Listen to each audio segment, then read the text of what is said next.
إن الله وملائكته يصلون على النبي يا أيها الذين آمنوا صلوا عليه وسلموا تسليما. اللهم صل وسلم على سيدنا محمد النبي. السلام عليكم ورحمة الله وبركاته. اليوم بغيت نعطيكم واحد الوصفة اللي مزيانة، اللي عنده اللي كيعاني من من هاد من النيوف تاعو، يعني كيشخر بالليل ولا عنده هاد الجيوب الأنفية، اللي كيعاني من الجيوب الأنفية. هاد الوصفة راه فعالة ومجربة، راه ما كيبقاش يعاني منها الواحد. ها نتوما جربوها وردوا عليا الخبر، راه بالتجريب استعملوها الناس وعطيتها الناس ونفعت معاهم.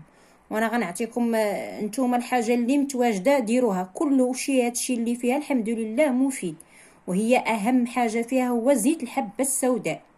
زيت الحبه السوداء، ولكن الحبه الزيت ديالها يكون مزيان، يكون حر، شي حاجه اللي مزيانه.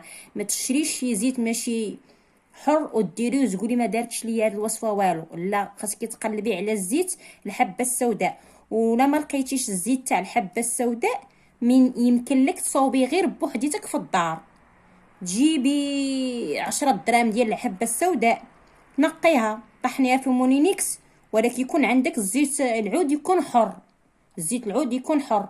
كتلوحي 3 المعالق في قرعه، وديري عليهم النص، عمري عليهم بالنص تاع الزيت العود وخليهم. ولكن من الاحسن تكون القرعه ما كتبينش الضوء، بحال داك القراعي ديال الدواء اللي كيتباع فيهم السيرو، ولا غلفيها بالجورنال ولا دخلها لشي بلاكار. المهم ما تعرضش للضوء. ديما الزيت العود ما عمرو تعرضي للضوء، لان لا تعرض للضوء ما كتبقاش ديك المفعوليه ديالها في الزيت. اي زيت كتاكلي تاع زيت العود من الاحسن تخبيه في شي بلاكار عندك في الكوزينه لتحت، يبقى مخبي باش يبقى صالح. هذه كمعلومه. المهم غادي تشدي، قلت لك هذاك الزيت غادي تديريه في ديك القرعه. انا وريتكم دابا كيفاش تصنعوا الزيت تاع الحبه السوداء هذه، لا ما تقتيش تشريه. المهم كديري عليه زيت العود، كتعمري على ديك القريعه النص ديالها، كتبقاي هكا تحركيه وكترديه للبلاكار. كتبقاي تجبدي تحركيه يوميا وترديه للبلاكار، تبقاي مخبيه هكا في الظل على اشعه ديال الشمس في الظلام حتى تكملي شهر. شتي مني تكملي شهر جبديه صفيه. ولكن الا بغيتي انتي تستعمليه تقدري دوزي غير 10 ايام وتبداي تستعمليه. غير هو خاصو يبقى شهر في داك الحبه السوداء اللي تصفيه، هذيك الساعه اللي تصفيه.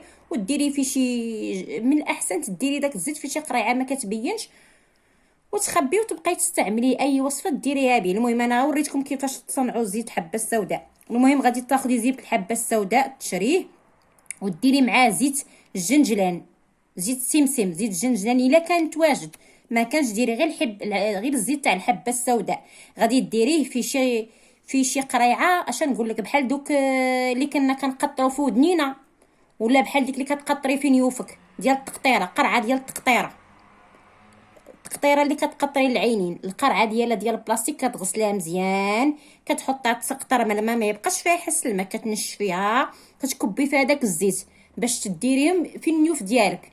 كتبقاي ديري 3 نقطات في هاد النيف، وتبقاي مستخر خياطات تحسي بديك النقطات مشاو، وتعاودي ديريهم في النيف الاخر، تعاودي ديري 3 نقطات في النيف الاخر، وتكاي هكا على راسك، تهزي راسك الفوق وتقطري فيهم، وتبقاي حتى تحسي بداك الزيت دخلك مع النيوف ديالك.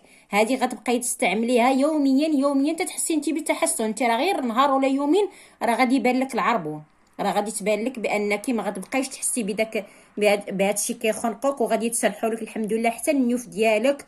ايوا اش غنقول لكم، هذه الوصفه راها زوينه وفعاله. ولا بغيتي تخلطيه مع الزيت تاع الجنجلان من الاحسن، الزيت تاع الجنجلان من الاحسن تشدي العبار. ديني 50 غرام ديال زيت الحبه السوداء، ديري 50 غرام ديال الجنجلان، زديهم بجوج في قرعه وحركيهم في ديك القرعه. قلت لك نديرهم في شي قريعه بحال الشكل ديال التقطيره، دوك القريعات اللي كيتباعوا فيهم التقطيره. لا لقيتي شي قريعه، ما لقيتيش شي وحده يكون عندها تشريها، تكون عندها بحال هذيك، يكون عندها داك الراس مقمقم شويه باش تقدري تدخليها النيفك وتقطري فيه، فهمتي؟ ايوا الا بغيتو تزدو هاد 2 زيوت زدوهم يكونوا متقادين في العبار. ما لقيتيش خدي غير زيت الحبه السوداء راه كافي، ولكن يكون حر. ايوا الله يجيب لكم الشفاء والله يشافيكم والله يعافيكم. المهم بارطاجيو هذه الوصفه مع الناس اللي كتعرفوا، باش حتى هما مساكن اللي كيعاني من هاد الجيوب الانفيه ومن هاد الشخير باش الحمد لله يتشافوا الشافي والله سبحانه وتعالى، وتكون صدقه جاريه ليا وليكم ولجميع المسلمين.